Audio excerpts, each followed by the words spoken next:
quand j'ai préparé ce talk-là, c'est venu de plein de gens avec qui je travaillais à l'époque, qui m'ont posé des questions sur comment on fait ça. Ils me disaient, j'ai une équipe, ça se passe plutôt bien, mais dès qu'on commence à parler du reste de l'entreprise, dès qu'on interagit avec eux, il y a plein de blocages, et on n'arrive pas à débloquer ces trucs-là. Et je me suis dit, bah, attends, on va parler de ça, c'est cool. Comment est-ce qu'on étend l'agilité en dehors de l'équipe? Et puis finalement, au fil des discussions et des réflexions, c'est passé à autre chose. Du coup, petit spoiler, pour ceux qui n'ont pas aimé la keynote de ce matin de Pablo, il y a de fortes chances pour que vous n'aimiez pas ce que je vais vous dire maintenant. Voilà. Donc pareil, vous pouvez aussi faire la sieste, il n'y a pas de souci. Mais c'est des résultats de...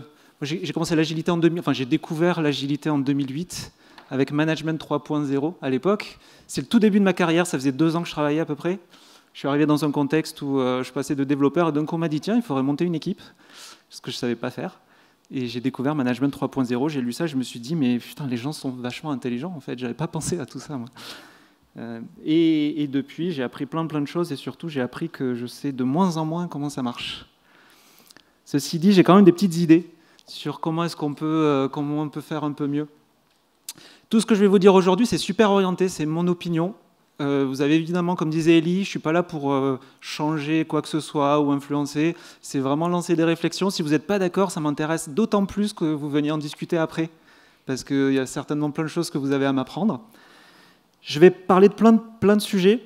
Je vais les énoncer assez rapidement, parce que malheureusement, je ne peux pas vous garder pendant 4 heures, et je pense que vous n'aimeriez pas ça, de toute manière. Mais je vais essayer de vous donner toutes les références, par contre, et je les partagerai par la suite. La liste est prête, je peux envoyer ça à l'équipe d'organisation pour que vous puissiez aller creuser les sujets dans votre coin. Et n'hésitez pas aussi, si vous voulez qu'on en discute, j'ai un LinkedIn. Alors déjà, on va commencer par ça. Hop, on m'entend bien? Pratique. D'habitude, je bouge beaucoup. Je vais faire un effort pour ne pas trop bouger parce que je dois écrire en même temps et je n'ai pas de casque. Voilà. Donc, je m'appelle Olivier Rouault et ça, normalement, vous le saviez déjà. Hop, je suis... On m'a accusé d'être coach agile plusieurs fois. Et je suis aussi également coach agile et j'ai monté une petite ESN avec un ami qui s'appelle Craft Team, où on fait du coup principalement des interventions sur de l'agilité et aussi sur du développement. Et à côté de ça, je suis actuellement chez un client qui s'appelle Encorestor, je suis Engineering Manager. Alors, il y a des gens qui m'ont dit, mais du coup, il y a un problème dans ta tête, ça ne marche pas les deux ensemble, en fait. Enfin, si, ça ne marche pas trop mal. Voilà. Et je suis Engineering Manager chez Encorestor. Encorestor, pour ceux qui ne connaissent pas rapidement, c'est une scale-up, donc une start-up qui s'est montée il y a un petit peu plus de 2 ans, et ils mettent en relation des retailers avec des marques et des créateurs que des indépendants, donc côté retailer et côté marque. Ça marche très bien, ils veulent révolutionner le monde du retail, ils ont raison. Et je serais ravi de vous en dire plus si ça vous intéresse, mais vraiment si vous connaissez des marques et des magasins au coin de votre rue, hésitez, parlez-leur-en. Encorestor, ça peut vraiment les aider. Il y a tout un système d'applications et d'avantages marketing, financiers, etc. Voilà, donc ça c'était juste rapidement pour moi. J'ai un LinkedIn, c'est là où je vais être le plus actif. J'ai un blog sur lequel je n'ai pas écrit depuis 6 mois parce que je suis feignant. Et j'ai aussi Twitter que j'utilise honnêtement jamais. J'ai essayé, je sais pas. Il y a plein de gens qui sont très forts avec Twitter, moi j'y arrive pas. Voilà. Et maintenant, je vais vous parler de choses qui peut-être vous intéressent un peu plus. Du coup, donc, ce que je vais vous partager aujourd'hui, c'est plus une dizaine de points qui me semblent essentiels si vous voulez faire de l'agilité, si vous voulez mettre plus d'agilité dans votre environnement. Comment on fait ça? Et du coup, je vais vous parler d'ego. Parce qu'il y en a plein, je vais vous parler de contrôle, on va parler un tout petit peu de systémie parce que j'y comprends pas grand-chose encore. Je vais vous parler d'innovation. On va essayer de voir comment est-ce que tout ça a un lien et qu'est-ce qu'on en fait. Comment est-ce qu'on fait plus d'agilité? Et du coup, le premier truc qui va vous sauver la vie, la sociologie des organisations. Et dans la sociologie des organisations, le truc que je viens de mentionner, notamment, du coup, la systémique. Alors sur la sociologie des organisations, c'est un sujet que j'ai découvert il n'y a pas si longtemps que ça, et je vais vous mettre ça. Ça, c'est super intéressant à lire, vraiment cool. François Dupuis, c'est un monsieur qui dit plein de choses super intelligentes, qui comprend les systèmes et beaucoup mieux que moi, c'est ce monsieur-là. Voilà. Il a été connu notamment pour cette trilogie, mais il a fait plein de trucs avant. Il a fait aussi tout un ensemble sur YouTube. Vous trouvez un ensemble de, je ne sais plus combien, il y a 6 vidéos de mémoire qui durent 10-15 minutes chacune, où il partage son opinion sur justement le fonctionnement des organisations. Et cette trilogie-là, elle est absolument géniale. Cette trilogie-là va expliquer le mal-être du management moderne et comment est-ce qu'il s'inscrit, enfin d'où il vient. Donc la première partie va vraiment parler de ça. Pourquoi il y a un problème de management moderne. La faillite de la pensée managériale est pas mal liée à le fait qu'en fait les managers, on leur demande de faire des trucs et d'avoir du contrôle et de mettre en place des choses, alors qu'en fait leur pouvoir est vachement limité au final. Les managers ne peuvent pas faire vraiment grand-chose.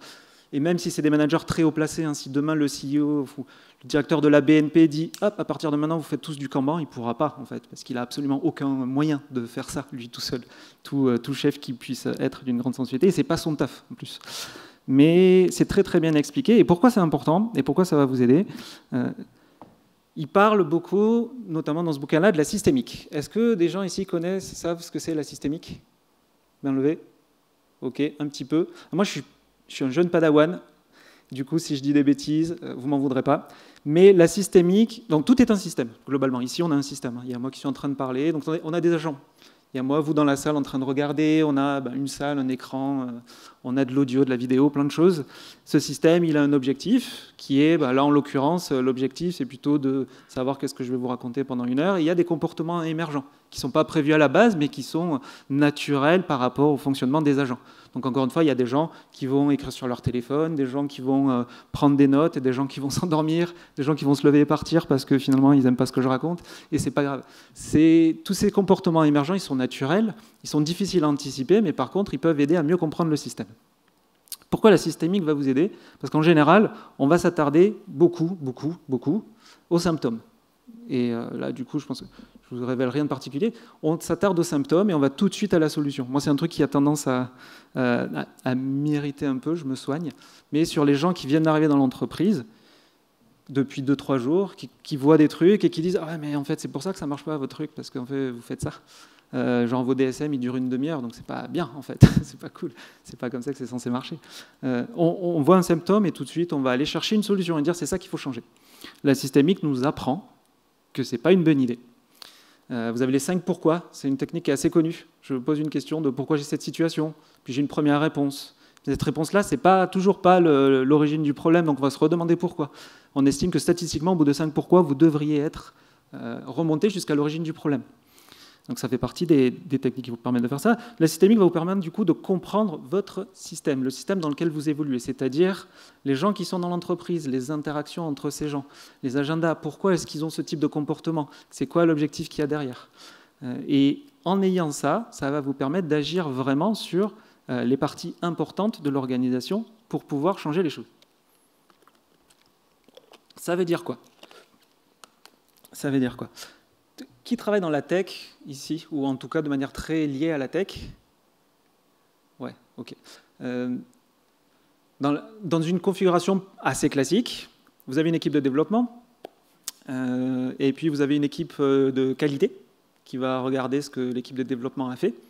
On va faire des tests de validation avant qu'on parte en production et qu'on donne ça dans les mains des utilisateurs. Je ne veux pas partir dans le débat de est-ce que c'est une bonne configuration ou pas, c'est un autre sujet, mais c'est quelque chose d'assez classique. Qu'est-ce qui se passe souvent une fois que la QA a terminé son travail? C'est quoi le résultat? Il n'y a pas de mauvaise réponse. Allez-y. Ça part en prod? Ok. Ou alors ça retourne au dev. Et pourquoi ça retourne au dev? Il y a des défauts. Ok.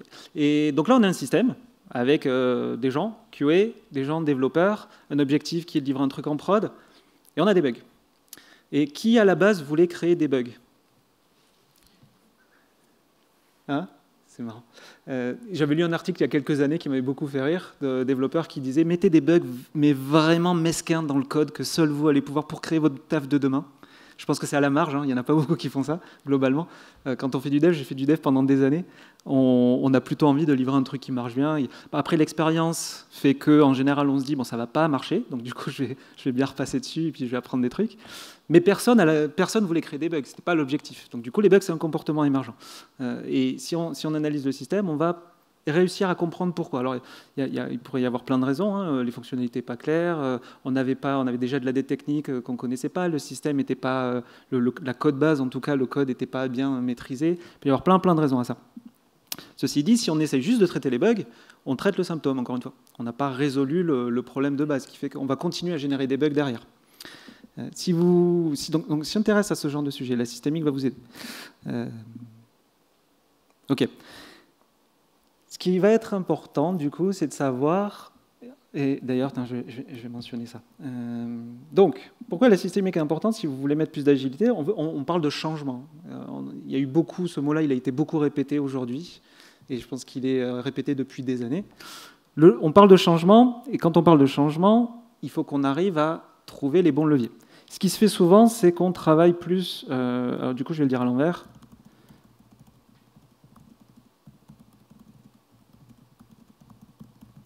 Et je vais m'expliquer. On a tendance à beaucoup... C'est super dur pour moi de rester sur place, c'est absolument horrible. On parle beaucoup... Dans le changement, on travaille beaucoup sur la structure. Et la structure, pour m'expliquer, c'est quoi? C'est concrètement votre organigramme et vos processus écrits quelque part. Ça, c'est la structure. Et en général, ça permet d'avoir une vision de comment c'est censé fonctionner dans l'entreprise. Sauf que ça ne marche pas. En fait, ce n'est pas ça qui vous donne le véritable fonctionnement de l'entreprise. Ce n'est pas parce qu'on est chef d'une équipe, qu'on est leader de cette équipe ou qu'on a une quelconque influence sur ce qui se passe vraiment. Le leadership, c'est quelque chose qui va être reconnu naturellement par les gens de l'équipe qui vont suivre. Et d'ailleurs, il n'est pas forcément unique, ça peut être en fonction des sujets aussi. Donc, les processus, plus il y en a, moins ils sont respectés. C'est assez classique. Et justement, pourquoi ils ne sont pas respectés? Parce que le fait d'avoir plein de processus, c'est finalement assez bien pour les gens qui sont au quotidien, parce que souvent ils se contredisent et on va pouvoir les utiliser pour faire un petit peu ce qu'on veut. Je ne sais plus qui avait dit, j'avais trouvé ça génial, je ne sais plus de qui est la citation, mais qui disait encore une réorganisation, super, on va pouvoir continuer à travailler de la même façon. C'est très vrai parce qu'on ne travaille pas sur l'organisation. Donc l'organisation, c'est quoi? C'est ce que les gens, dans l'entreprise, dans les équipes, font de tout ce que je viens de dire. Donc, font de la structure et des processus. Comment ils les utilisent pour, au quotidien, travailler et résoudre leurs problèmes. Il faut savoir que tous les agents de votre système sont intelligents. Tous les gens qui travaillent dans l'entreprise sont intelligents. Des fois, ce n'est pas super évident, mais en fait, c'est vrai. Les gens ont un comportement qui est logique par rapport aux contraintes qu'ils ont et par rapport aux moyens qu'on leur a donnés. S'il y a un truc où vous dites qui ne vous semble pas logique, vous dites mais ils font absolument n'importe quoi, bah, rappelez-vous de ça. Non, les gens sont intelligents, leurs réponses sont des réponses intelligentes au système. Et donc la systémique, encore une fois, en analysant les liens de cause à effet, en essayant de comprendre quels sont les moyens de communication qui existent, va vous permettre de mieux cerner le système et du coup de savoir vraiment à quel endroit on peut commencer à semer des petites graines et à les arroser de temps en temps pour qu'il y ait vraiment une transformation et que les comportements changent. Donc ne travaillez pas sur la structure, ça sert à rien. Vaut mieux travailler sur l'organisation, donc essayer de changer un comportement. Essayer de changer un comportement et voir ce que ça donne. Là-dessus aussi, alors ça je vais plus se mettre dans la systémique, il y a un truc qui est super important, c'est de rendre les problèmes visibles. Et ça va vous aider pour ça. Rendre les problèmes visibles. Oui, je fais des fautes d'orthographe, c'est pas grave. On va le laisser comme ça. Pourquoi rendre les problèmes visibles? On m'a souvent... Alors, j'ai souvent eu des discussions avec des gens de Comex, enfin souvent, ça m'est arrivé en tout cas, qui ont tendance à dire, oui, mais par exemple sur justement des réorganisations, des restructurations, et qui n'osent pas trop diffuser ce qui se passe. Ils veulent être sûrs de bien maîtriser le truc avant de le lancer, qu'il y ait plein de questions, parce qu'ils ont peur que ça crée trop d'histoires. Oui, mais en fait, il y a déjà des histoires. Les gens, ils savent qu'il se passe des choses. Moins on leur en parle, plus ils vont se faire leur idée. Plus ils vont se faire leur idée, plus il y a de chances qu'il y ait des théories qui soient éloignées de la réalité. Et il vaut mieux rendre les choses visibles, et notamment les problèmes, c'est important. Rendez-les visibles, listez-les, et acceptez le fait qu'ils sont là. On ne va pas tous les traiter maintenant, et on y reviendra après. Mais ça ne sert à rien de les masquer, parce que les gens ne sont pas bêtes, en fait, et ils le savent. Donc je trouve que c'est beaucoup plus intelligent de les afficher clairement et de dire ceux-là, on les accepte, ceux-là, on va travailler dessus. Mais en tout cas, la systémique va nous permettre de les identifier et diffuser-les. On a identifié tout ça, on vous a entendu, on sait qu'il y a ça. Voilà. Pour l'instant, on l'accepte et on verra après ce qui se passe. Donc, sociologie des organisations, systémique, c'est deux sujets qui sont vraiment utiles. Encore une fois, moi, sur la systémique, je suis à peine en train d'apprendre plein de choses. Il y a des groupes meet-up qui sont très bons là-dessus. Voilà. Vous avez aussi des actions de niveau 1, actions de niveau 2 qui vont avoir des effets court-termistes juste, qui n'ont pas vraiment d'effet long terme ou de gros effets sur l'entreprise. Actions de niveau 2 qui vont créer de la transformation. Enfin, c'est des sujets à creuser qui sont super intéressants. J'ai un spoiler alert. Alors, des fois, on me dit, mais dès le début, comme ça, tu... Spoiler alert. Hop, l'agilité à l'échelle. Ça ne marche pas. Voilà. Souvent, soit je me fais des ennemis, soit des potes. L'agilité à l'échelle, ça ne marche pas. Et ça ne marche pas de la manière dont on essaye de le faire. On avait dit, à la base, au départ, l'idée, c'était de simplifier les choses, d'être plus efficace. Et puis, comme on est bien super efficace, on a réfléchi, on a fait plein de trucs et on est arrivé sur Safe. Un parti pris. Safe ramène des choses intéressantes dans le fonctionnement, mais enfin, on n'a pas vraiment simplifié les choses, quoi. Il y a eu beaucoup de bashing sur Safe, je ne vais pas revenir là-dessus. L'agilité à l'échelle, ça ne marche pas. Pourquoi? Parce qu'aujourd'hui, dans la plupart des environnements, ce qu'on essaye de faire, ce n'est pas de l'agilité à l'échelle. En fait, on essaye juste on agrandit le problème, on met plus de gens dessus, et on ne se pose pas forcément les questions de comment est-ce qu'on fait pour que ça marche efficacement. Si vous voulez être efficace, il faut scale down. Et ça, je pense que c'est quelque chose qu'on ne dit pas assez. Et il y a plein de techniques pour ça. Scale down, ça veut dire essayer de supprimer cette notion de on va faire travailler beaucoup plus de gens tous ensemble sur le même problème. Si vous voulez régler un problème, alors, il y a l'approche DDD. Le domain driven, c'est pas development, je ne me rappelle plus du dernier D, design, merci. Ça va aider. Identifier les domaines, mettez des gens dessus, mettez des streams sur les domaines, créer et supprimer les dépendances au maximum, essayez d'isoler les gens pour qu'ils puissent travailler efficacement, supprimer les dépendances. Il y a un truc qui est super efficace là-dessus, c'est, alors, je pense que c'est stratégie de Conway inversée. Pardon, je suis passé en mage. La stratégie de Conway inversée. Pareil, allez jeter un coup d'œil à ça. Conway, c'est un monsieur une théorie qui est sortie de là, qui est assez intéressante sur le fait que vos schémas de communication dans l'entreprise vont se retrouver dans votre architecture logicielle. Et c'est pareil, comme je disais, je ne vais pas rentrer dans le détail et vous expliquer pourquoi, mais en gros, tout ce qui se passe dans votre entreprise, les différents secteurs, donc si vous avez une équipe marketing, une équipe, dans notre cas à nous, une équipe brands, une équipe retailer, une équipe invoicing, votre système logiciel va avoir exactement les mêmes composantes. Et ce n'est pas forcément la meilleure architecture pour résoudre votre problème. La stratégie de Conway inversée, ce qu'elle dit, c'est justement faites l'inverse. Essayez de réfléchir à quelle est l'architecture logicielle dont vous avez besoin pour être efficace dans votre business, pour que ça réponde vraiment au problème, et réorganiser l'entreprise autour de ces domaines identifiés.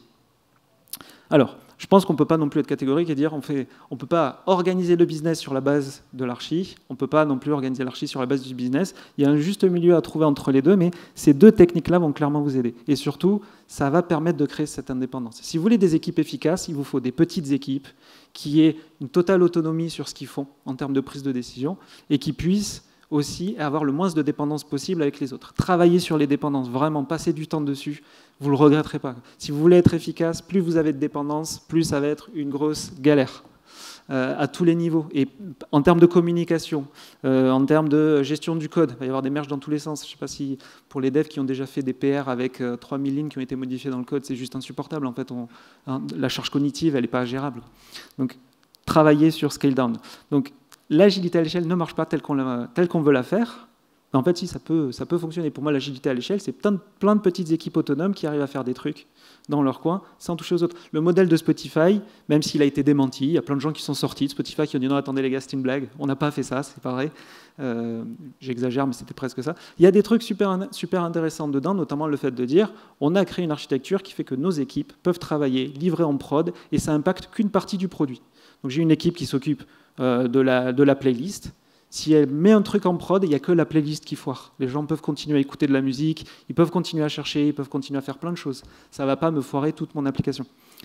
Et c'est ça qui va être super efficace. Et du coup, si on arrive à faire ça, plus tout un ensemble d'excellence technique pour je peux partir en prod, revenir efficacement en arrière et autres, ça permettra d'avoir des trucs beaucoup plus rapides et des équipes beaucoup plus agiles, puisque du coup, elles peuvent partir en prod, revenir facilement, sans impacter les petits copains. Donc, travaillez là-dessus. Essayez pas de faire un gros truc, même si ça fait plaisir à plein d'entreprises, ça ne marche pas. Ok, le contrôle est une illusion. j'ai mon petit pense-bête.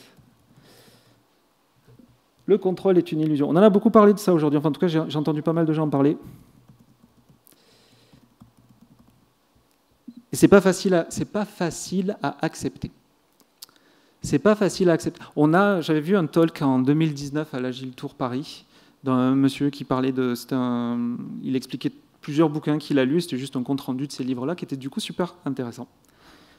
On est dans un monde complexe, de plus en plus complexe, et qui fait vachement peur. Parce qu'on maîtrise de moins en moins ce qui se passe. C'est un fait, il faut aller toujours plus vite, il se passe plein de choses, et je ne vais pas m'étendre sur... il y a plein de catastrophes, il se passe plein de trucs, et le monde, ça fait flipper en fait. Et du coup, on a besoin de doudous pour se rassurer tout le temps.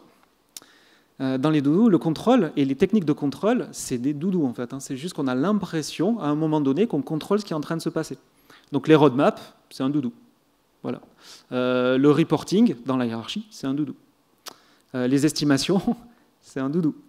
Mais en fait, la valeur de ce truc-là est très discutable. Les roadmaps, qui a réussi... Alors moi, je vais prendre mon cas.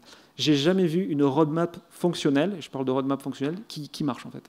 J'ai vu plein de gens, et j'ai déjà essayé de calculer à l'époque, je vais peut-être pas...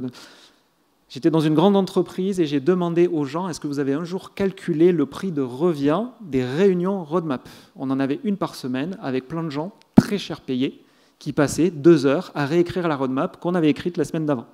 Alors, c'était peut-être toutes les 2 semaines, j'exagère un peu, mais quoi qu'il arrive, c'est un effort immense et qui a une valeur très limitée. Ça bouge tout le temps, on le sait.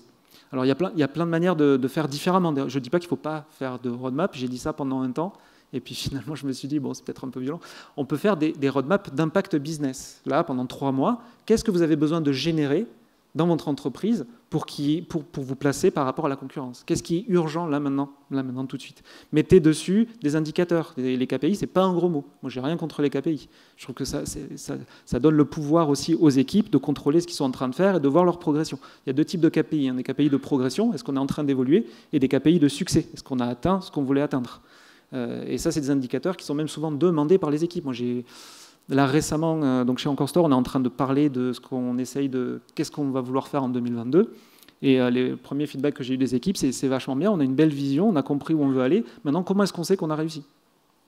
Donc les gens ont besoin de ça et c'est normal. Mais le contrôle est une illusion et les roadmaps fonctionnels, ça ne marche pas. Essayez de donner... alors du coup, roadmap et contrôle, ça ne marche pas. Par contre, donner de la vision et de l'autonomie. Et je vais essayer d'expliquer un petit peu ça. Vision et autonomie. Donner un objectif aux gens. J'ai rarement vu une équipe plus efficace qu'après leur avoir dit... alors, je ne me rappelle plus de l'indicateur concret, mais c'était, en gros, vous avez 3 mois, il faut qu'on augmente la conversion de 10%. Sur les 3 prochains mois, on a besoin d'augmenter la conversion de 10%. Vous voyez, et faites des trucs. C'était à peu près ça. On leur donnait une vision claire. Hein. Il faut augmenter la conversion. C'était détaillé, et je ne vais pas rentrer dans les détails du pourquoi, mais d'un point de vue métier, on a expliqué pourquoi, par rapport à la concurrence, par rapport à ce qui se passait, par rapport aux analyses et aux interviews utilisateurs. Et après, on ne leur a pas donné de chemin particulier. On a mis une équipe avec un produit, une personne côté produit, un ensemble de développeurs et quelqu'un pour les accompagner. Et ils ont fait plein de trucs. Déjà, le premier truc qu'ils ont fait, c'est qu'ils ont décidé comment ils voulaient s'organiser. On ne leur a pas dit, vous faites du Scrum, vous faites du Kanban, on ne leur a rien dit. On leur a donné un objectif et on leur a dit, organisez-vous, faites des trucs. Ils ont d'eux-mêmes dit, on va faire une review toutes les 2 semaines, on va vous revoir pour montrer ce qui se passe. Ils ont défini leur KPI d'évolution par rapport à cette conversion. Ils ont défini qui allait participer, comment est-ce qu'on fait un DSM, on les a vraiment laissés faire. Ça a été super efficace parce que les gens se sont sentis de suite maîtres de la manière de travailler. Et ils n'avaient pas décidé l'objectif à la base. Donc, quand je dis qu'il faut donner de la vision et de l'autonomie, oui, enfin, on a le droit de donner un objectif aux gens, à une équipe, mais par contre, il faut leur donner les moyens et la confiance d'y aller. Le seul truc ce qui peut rassurer, c'est de se voir régulièrement. Moi, je n'ai pas de souci avec ça. Mais allez pas leur dire derrière comment faire les choses, parce que du coup, ça n'a plus aucun intérêt. Je l'ai vécu assez récemment sur des projets où on a un objectif Black Friday, il y avait un objectif de Black Friday, on met en place plein d'idées, il y avait un objectif clair sur où est-ce qu'on voulait aller, et 3 jours avant la fin de l'événement, Il y a des gens qui arrivent et qui disent « Ah ouais, non, mais ça marche pas, il faudrait faire différemment ». Sauf que non, en fait, on peut pas. La notion de validation du chef à la dernière minute ne marche pas. On ne va pas tout casser. Et en fait, il y a une vision vachement biaisée. Tu as l'impression que ça ne marche pas, mais en fait, il y a plein de gens derrière qui ont réfléchi et qui ont mis ça en place. C'est pas complètement débile non plus ce qu'ils ont fait. Donc, essayez de respecter ça. Et le contrôle ne marche pas aussi au niveau organisationnel. Moi, j'ai arrêté depuis un peu plus d'1 an de parler de réorganisation parce que j'ai senti que ça crée du stress chez les gens. On parlait de réorganisation tous les 3 mois. Parce qu'à chaque fois, on changeait un truc pour essayer de réadapter. Alors, je vais préciser, j'ai beaucoup travaillé dans des grands comptes avant, mais là, ça fait 2-3 ans que je suis que en start-up, et ça bouge beaucoup, beaucoup plus vite. Ce qui est à la fois bien et pas bien, c'est compliqué parce que c'est très challengeant et on perd ses repères. Mais par contre, ça permet de tester plein de choses très rapidement, sur des itérations super courtes. Et juste avant, là, il y a une personne qui parlait de la dette organisationnelle. Je trouve ça super intéressant. En fait, on en parlait très peu avant. Ça vient de plus en plus. Effectivement, oui, vos processus, votre manière de travailler, si vous ne l'épurez pas, si vous ne réfléchissez pas dessus, c'est comme la dette technique, en fait. Ça va s'accumuler. Ça crée plein de processus qui n'ont plus de sens, plein d'obligations qui n'ont plus de sens. Et ça crée de la dette organisationnelle qui fait que les rouages se bloquent. Donc... Et là où je voulais en venir, ça ne sert à rien de penser qu'on met en place du Scrum et ça va marcher, c'est trop bien, ou on met en place du Kanban, c'est bien, ça va marcher, on met en place du Safe. Pablo le disait ce matin, c'est vrai que mettre en place du Safe, c'est facile. Alors je ne suis pas tout à fait d'accord, je pense que ce n'est pas si facile que ça. Il faut quand même maîtriser un petit peu le truc. La vraie question, en fait, ce n'est pas ça. Ce n'est pas est-ce que c'est facile ou est-ce que ce n'est pas facile, est-ce que c'est vraiment ce dont on a besoin. Il y a alors je crois que j'ai réussi à récupérer, je vais voir si est-ce que je l'ai. Ah voilà, moi je trouve ça génial. Voilà. J'ai fait du consulting pendant longtemps et on ne me l'a jamais dit comme ça, mais presque. Hein. J'ai souvent eu des clients qui me disaient « Olivier, j'ai besoin que tu mettes en place Scrum ». Mais en fait, je ne sais pas pourquoi. Je ne sais pas quel est le problème, je ne sais pas en quoi Scrum est une solution. C'est peut-être pire avec Scrum. Et Safe, c'est un peu l'idée. Alors, et puis en plus, le problème de Safe, c'est que le succès de Safe vient quand même beaucoup des... pas me faire des potes peut-être, mais des gros cabinets de conseil qui ont utilisé ça parce que ça génère plein de pognon, c'est très compliqué, on peut mettre plein de consultants pendant longtemps, donc forcément, on le vend et ça marche. Maintenant, est-ce que ça a vraiment réglé la situation? Je ne suis pas sûr du tout. Je pense qu'on ne s'est pas posé les bonnes questions. Et le client, le premier, mais le client, il a le droit, en fait, il ne sait pas. Et je pense que c'est notre travail, en fait, d'arriver et de dire, mais qu'est-ce qu'on essaye de régler comme situation? C'est quoi qui ne marche pas aujourd'hui? Et est-ce qu'on pourrait prendre le temps de vraiment comprendre ce qui ne marche pas avant d'aller, encore une fois, comme je disais tout à l'heure, tout de suite dans la solution? Non, la solution, je ne la connais pas. En fait, je ne sais pas comment il faut s'organiser, j'en ai aucune idée. J'ai plein d'outils dans ma boîte, comme plein de coachs, et je pense qu'on peut essayer plein de trucs. Mais je sais aussi que je n'ai pas forcément, moi, les solutions. Et souvent, ce n'est pas moi qui vais les trouver. J'ai une petite vidéo là-dessus, je vais vous la mettre. Je ne sais pas si c'est la meilleure. Hop, on va regarder. Ouais, c'est pas mal. Alors, il se passe plein de trucs là. On a des voitures, on a des piétons, il y a des scooters, il y a un petit peu de tout, des espèces de tuk-tuk. Et finalement, c'est quand même assez fluide. C'est-à-dire que dans l'absolu, là, je sais pas si vous avez vu, mais il n'y a pas de feu rouge.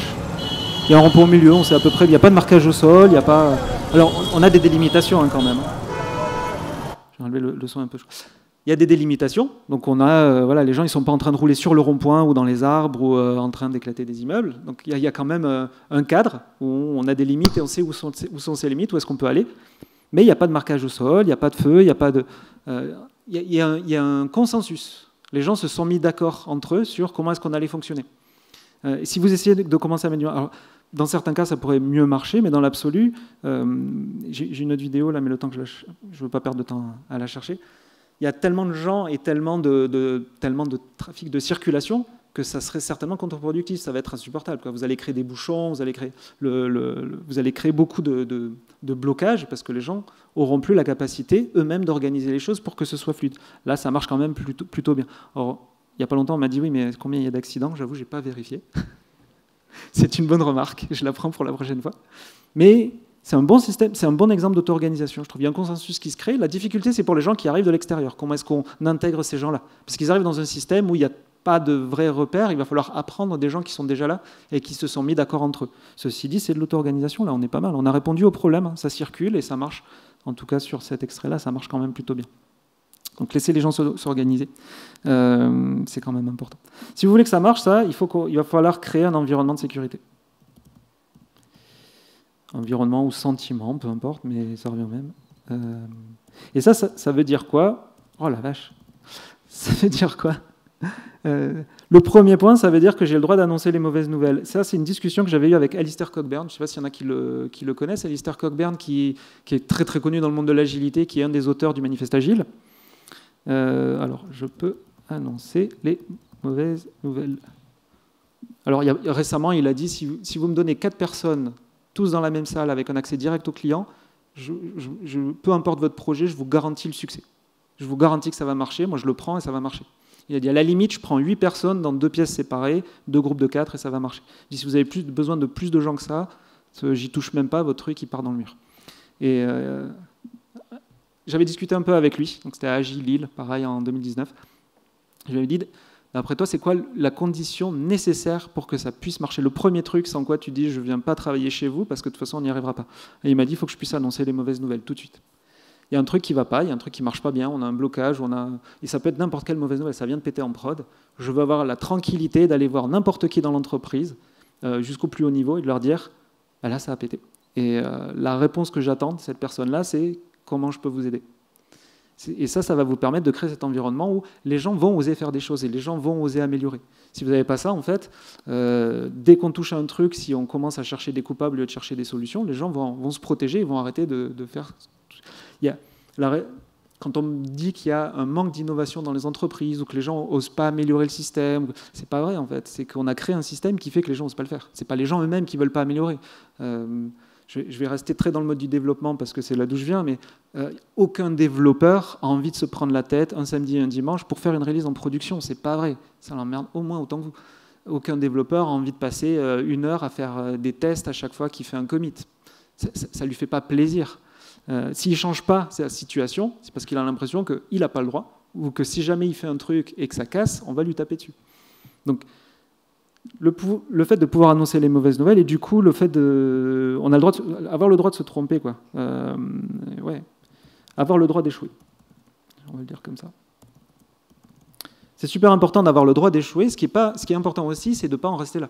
On a le droit d'échouer si on apprend quelque chose derrière. On se pose des questions. On essaie de savoir qu'est-ce qui s'est passé et comment est-ce qu'on évite d'avoir de nouveau cette situation. Mais par contre, si on n'échoue jamais, on n'est jamais en train de tester de nouveaux trucs, on n'est jamais en train de changer, on est sur un statu quo et on est dans un environnement où les gens flippent ou en tout cas se disent « Oh là là, dès que tu touches à quelque chose, je vais me faire gronder ».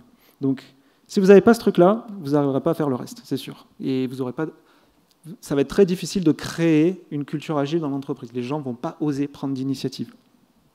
Ça, je l'ai vécu de manière assez... J'ai vécu une discussion assez surréaliste pour moi entre un manager et une personne de l'équipe.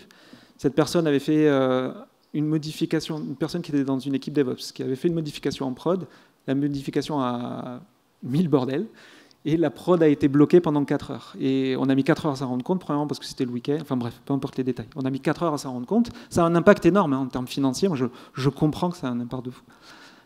La réponse du management a été de mettre un blâme à la personne, mais de lui dire « Bon, on te met un blâme pour la forme, mais ça ne veut pas dire qu'il ne faut pas continuer à essayer de faire des trucs. »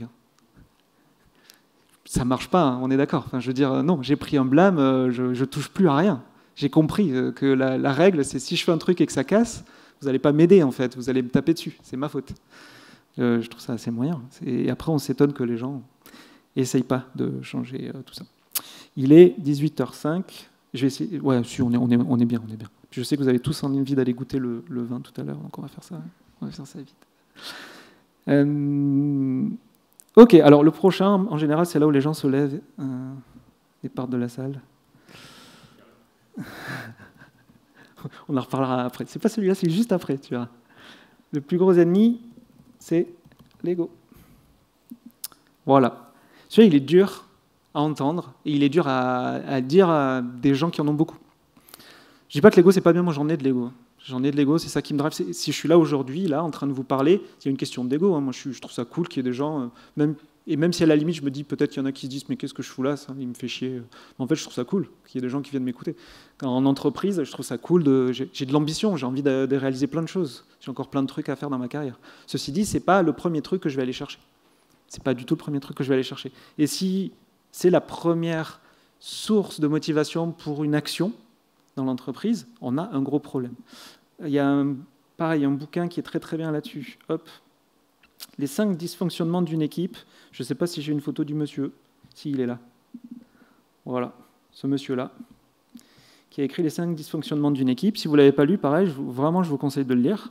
C'est un bouquin qui est assez facile à lire parce que, comme plein d'autres bouquins, c'est un roman. Donc, il va expliquer un petit peu les principes qu'il essaye de faire passer avec un roman qui va donner de la situation. Et du coup, c'est assez ludique à lire. Ça, c'est du coup, les 5 dysfonctionnements d'une équipe. C'est un peu en forme de pyramide de Maslow parce qu'il faut en attaquer un pour pouvoir passer au suivant. Et du coup, il y a quelque chose qui est super intéressant là-dedans, c'est qu'on parle souvent de problèmes de transparence. Il n'y a pas assez de transparence, pas assez de com, on ne se dit pas les choses. Oui, mais en fait, la transparence, ça ne sera jamais votre premier niveau d'attaque. Vous ne pouvez pas commencer par travailler sur la transparence. Pourquoi ? Parce que le manque de transparence va venir principalement d'un manque de confiance. J'ose pas dire des trucs parce que potentiellement, je me fais taper. Et pourquoi je parlais de l'ego ? Parce que je pense que l'ego crée beaucoup de manque de confiance. Je pense que l'ego crée beaucoup de manque de confiance, surtout dans une situation, et je l'ai encore vécu il y a quelques semaines, où j'étais dans une réunion sur du design, toute l'équipe était d'accord, ce qui est assez ouf, hein, c'est pas évident. En très peu de temps, toute l'équipe était d'accord sur une certaine approche. Et il y a une personne dans la salle, enfin dans cette réunion, qui a dit non, mais on ne fera pas comme ça. Et elle était head of. Voilà. Et donc, comme elle était head of, c'est elle qui décide, et peu importe si tous les autres sont OK et pensent qu'une autre approche est meilleure. C'est dommage, hein. Je trouve ça vraiment dommage. Moi, je l'ai tellement vu dans ma carrière, le nombre de fois où, pour une question d'ego, on va bloquer tous les gens. Ça n'a absolument aucun sens. Si votre encore une fois, votre premier paramètre en termes de prise de décision, il est basé sur vous, on n'est pas bien du tout. On n'est pas bien du tout. Ça ne va pas marcher. Et du coup, il y a un truc important, c'est que le sujet, c'est pas vous, en fait. Le sujet, c'est pas vous. Le sujet, c'est d'abord l'entreprise, ensuite l'équipe, et ensuite vous. Et bien, effectivement, éventuellement. Mais il faut déjà se dire, là, ce qu'on est en train de faire, comment ça remplit la mission de l'entreprise ? Comment est-ce que je suis en train d'apporter quelque chose, là, en termes de global pour l'entreprise ? Ensuite, au niveau de l'équipe, est-ce que ça correspond bien à notre objectif, ce qu'on est censé faire ? Est-ce que ça va être efficace ? Est-ce qu'on va dans la bonne direction ? Et une fois qu'on s'est posé toutes ces questions, on peut se dire, OK, qu'est-ce que j'y gagne ? C'est faire. Moi, je suis indépendant depuis quelques temps. J'ai décidé de passer indépendant. Et aujourd'hui, quand mon client me propose de revenir en interne, la principale question que je me pose, c'est ce changement de mindset. Parce que, en tant qu'externe, moi, mon objectif, c'est que ma mission, il faut que je crée de la valeur tous les jours. Tous les jours, il faut que j'arrive à créer un petit peu de valeur chez le client, parce que sinon, il n'a plus besoin de moi. C'est la fin de ma mission. Donc, au quotidien, je vais me concentrer sur comment j'apporte de la valeur aujourd'hui dans cette entreprise, pour l'équipe, pour mon client. Si je rentre en interne, il y a un deuxième paramètre, c'est qu'est-ce que j'y gagne ? Il se passe quoi pour moi ? Qu'est-ce qu'on va me proposer ? Comment j'évolue ? C'est quoi mes objectifs en termes de carrière ? Je vais recentrer aussi sur moi. Du coup, je perds un peu le côté non, je veux la valeur pour l'entreprise, pour l'équipe, et après on voit ce qui se passe. C'est très dur de gérer ça. Et c'est d'autant plus dur que, et c'est là que les gens ne sont pas contents.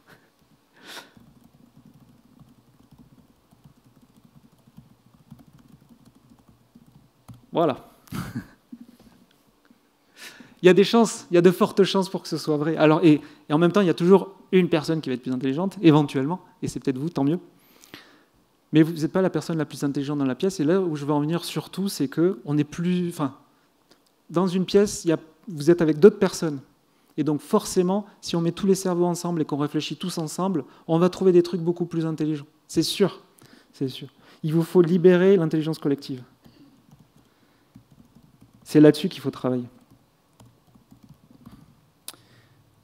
Sur ce truc-là, il y a quelque chose qui peut vous aider et qui marche très bien à plein d'échelles. Donc ça marche avec des tout petits groupes de personnes et des centaines de personnes. C'est les Liberating Structures. Et hop, j'ai mis un espace. Ça, c'est top. C'est plein de petits ateliers qui vont vous aider à libérer l'intelligence collective. Chaque atelier, ils ont un site qui est très bien fait. Il y a une version qui a été traduite en français, je ne sais par qui, mais c'est très bien. Et sur chaque atelier, il va y avoir une explication de qu'est-ce que ça vous apporte, dans quel contexte l'utiliser, comment le mettre en place. C'est vraiment très très bien fait. Je vous conseille fortement d'aller regarder ces trucs-là. Moi, il y en a quelques-uns que j'utilise assez régulièrement. Et ça m'a servi notamment dans des rétrospectives entre tribes où il y avait jusqu'à plus de 100 personnes. C'est super efficace. Donc les libertés de structure vont vous aider. Et réfléchissez à comment est-ce qu'on est tous ensemble là, comment est-ce qu'on fait pour trouver une solution au problème. Donc il faut allez, 10 minutes. Merci. Ouais, pensez à inclure tout le monde. C'est super important. Et donc du coup, se mettre en retrait souvent, ça va aider à juste poser les bonnes questions pour aller déclencher les bonnes réflexions. Aiguiller les gens sur comment est-ce qu'on fait pour aller plus loin. Est-ce qu'on est sûr? Qu'est-ce qu'on a testé? Quel est le résultat qu'on veut attendre? Le solution focus aide beaucoup à faire ça aussi. C'est vraiment... est-ce qu'on est bien conscient de la situation et quelles sont les différentes solutions qu'on peut essayer ou qu'on a déjà essayé? Quel est le résultat? Est-ce qu'on est conscient du résultat qu'on veut atteindre? Moi, je sais que j'ai pas forcément toujours la bonne solution, en tout cas. Il faut prioriser, c'est super dur. Mais j'en parlais un petit peu au début. Prioriser, c'est essentiel. Et quand je dis prioriser, je veux parler notamment des problèmes. Donc j'en reviens à rendre les problèmes visibles. Comme je disais tout à l'heure, vous ne pouvez pas tout attaquer en même temps. Ça ne marchera pas. Et ça, il y a quand même suffisamment d'études aujourd'hui, d'études empiriques sur des résultats statistiques sur le fait que si vous voulez faire plein de sujets en même temps, il n'y en a aucun qui va vraiment avancer. C'est en fait, il y a une charge cognitive qui n'est ni efficace ni gérable par les équipes. Donc prenez un sujet, taclez-le à fond et assurez-vous de vérifier quels sont les résultats. Est-ce qu'on a résolu le problème? Est-ce qu'il y a des problèmes résiduels, etc. Mais priorisez. Et donc, sur les problèmes, c'est la même chose. On les identifie, on les liste et on dit celui-là, on va l'attaquer. Et on le diffuse bien à tout le monde. Celui-là, on va l'attaquer. Tous ceux qui veulent l'attaquer avec nous sont les bienvenus, mais on travaille dessus. Et les autres, malheureusement, c'est comme ça. On sait que pour l'instant, on va vivre avec. Donc, on résout ou on accepte. On n'a pas le choix, en fait. On ne pourra pas résoudre tout en même temps. C'est pas possible, et c'est comme ça. Mais à partir du moment où on l'accepte, où c'est diffusé, où c'est communiqué, c'est normalement bien accepté. L'important, c'est qu'on soit tous sur le même niveau d'information. C'est-à-dire que les gens ne commencent pas à se dire dans leur coin, mais en fait, le reste, ils s'en foutent complètement. Il faut... Alors ça, je vais peut-être passer... Si, non, je vais rajouter ça là-dedans. Hop, je peux faire ça. Non, je ne peux pas faire ça. Bon, c'est pas grave. Je vais même plutôt le mettre ici. Allez, on va le mettre là. J'ai vu, il y a quelques temps, donc il y a Scrum Life, que certainement plein d'entre vous connaissent, qui a diffusé il y a quelques mois une interview de Joe Justice, qui a travaillé avec Elon Musk chez SpaceX. Moi, j'ai lu la biographie d'Elon Musk. Je ne travaillerai jamais pour un mec comme ça. Je pense que c'est horrible. Après, j'admets que voilà, il a une vision et dans sa tête, il a décidé qu'il allait sauver l'humanité, c'est très bien.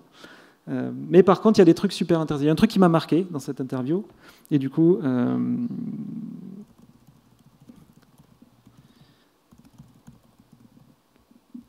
y a un truc qui m'a marqué. Il a expliqué, c'est un peu extrême, hein, mais il a expliqué qu'à un moment donné, ils essayaient d'ouvrir une entreprise dans une fabrique, fabrique, on va dire, dans je ne sais plus quel pays. Et ils avaient des problèmes administratifs, de la paperasse, ça ne voulait pas avancer.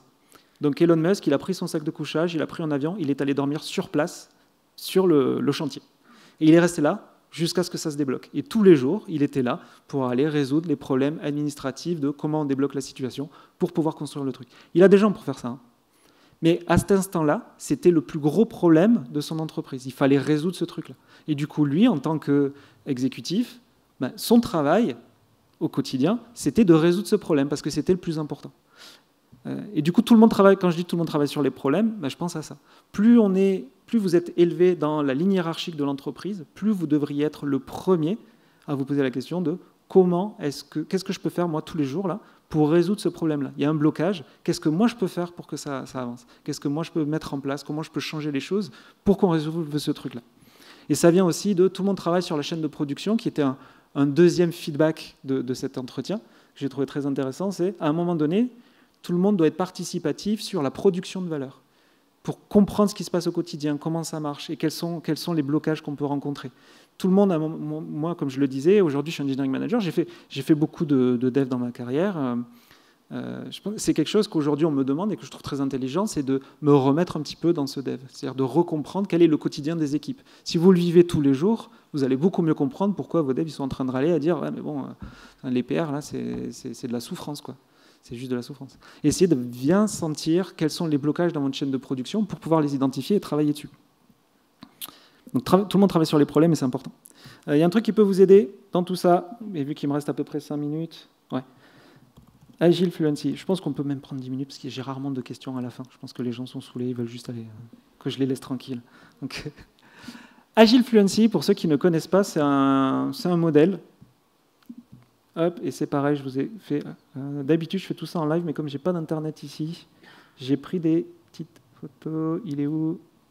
Agile Fluency, il est là. C'est ce truc-là.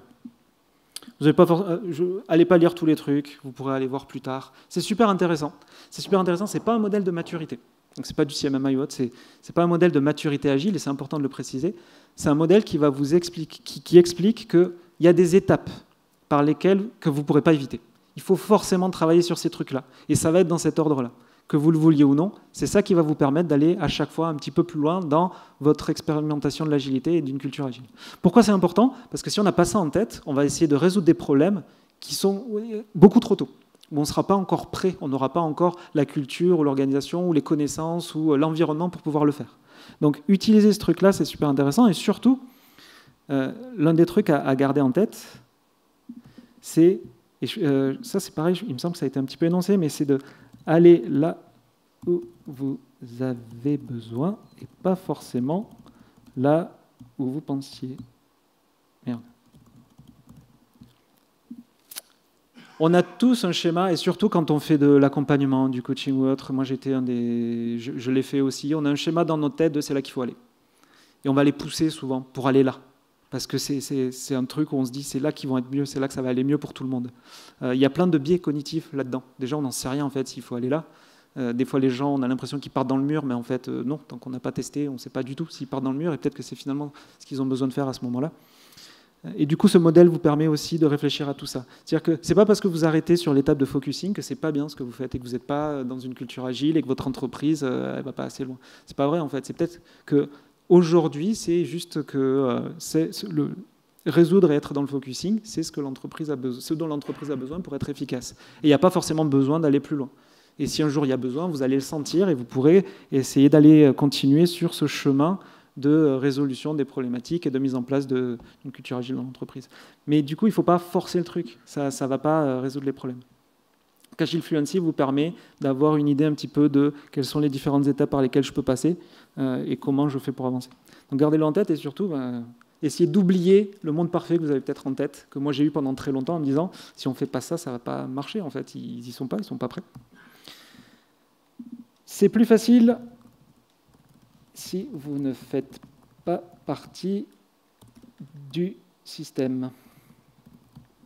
Ça, c'est une leçon que j'ai apprise personnellement. Alors, j'ai fait du consulting pendant très longtemps et j'avais une grosse frustration de me dire je ne peux pas aller plus loin. Je me retrouve face à des murs que j'arrive plus à enfoncer parce que je suis externe en fait, donc j'ai plus de levier. Je ne peux pas aller voir le CEO pour lui dire mais en fait comme ça ne marche pas. Je ne peux pas aller poser des questions plus loin dans le comité exécutif parce que ce n'est pas là où on m'attend. J'ai déjà essayé et au bout d'un moment on m'a dit Olivier t'es gentil mais va travailler avec les équipes. Du coup je suis passé en interne. Je me suis dit je vais régler le problème. Je passe en interne et je suis rentré dans une entreprise en interne, une start-up pour le coup. J'étais rattaché au CTO, je me suis dit c'est parfait. Je travaille directement avec une personne qui est dans le COMEX, dont j'ai l'oreille et qui en plus est à l'écoute et a envie qu'on lui apporte des idées. Et en fait, ce n'est pas forcément mieux. Et je me suis rendu compte, et je suis repassé externe, je suis passé indépendant, parce que j'ai senti, ce que je vous disais tout à l'heure, il y a un jeu politique qui se met en place. Il y a un jeu politique sur, quand on est externe, c'est beaucoup plus facile de l'éviter. On attend ça de vous, en fait. Ça va être beaucoup plus facile. Il y a le mouvement Radical Candor, qui est super intéressant et que je vous conseille d'aller regarder, sur la notion de feedback, du feedback très direct, mais du coup constructif. C'est beaucoup plus facile quand vous êtes externe parce qu'on va vous demander ça. Et moi, je trouve ça super intéressant en tant que consultant de pouvoir arriver chez un client et commencer à taper un peu ce que disait Pablo ce matin, on va taper dans la fourmilière. Oui, parce que c'est ce qu'on attend de vous. On vous fait venir un peu en tant qu'expert, et en tant qu'expert, ça va être plus facile, souvent, de faire bouger les choses et en tout cas de dire ce qu'il y a à dire sans rentrer dans ce jeu de « attention, si je dis ça, est-ce que… » Le pire qui puisse se passer, c'est « ok, la mission est finie, mais en fait, des clients, il y en a plein d'autres et vous allez en trouver une autre de mission. » Quand on est en interne, on va se poser d'autres questions qui sont un petit peu plus difficiles à aborder. Ok, je pense que c'est fini. J'ai à peu près tout dit, et puis je pense que j'en ai dit assez pour aujourd'hui de toute manière. Voilà, ça nous donne une petite mind map. C'est mes opinions, encore une fois, qui valent ce qu'elles valent, mais en tout cas, je réutilise au quotidien pour me poser des questions et essayer de me positionner correctement. Merci beaucoup. Si vous avez des questions, j'essaierai d'y répondre. Agrandir ? Ouais, carrément. Je prendrai une photo de ce truc-là, je le partagerai, mais je peux essayer d'agrandir un peu pour que ça se voit mieux. Ouais, non, c'est bien lisible là quand même, ouais. On est bien. Et puis si vous voulez aller boire un coup, c'est l'heure.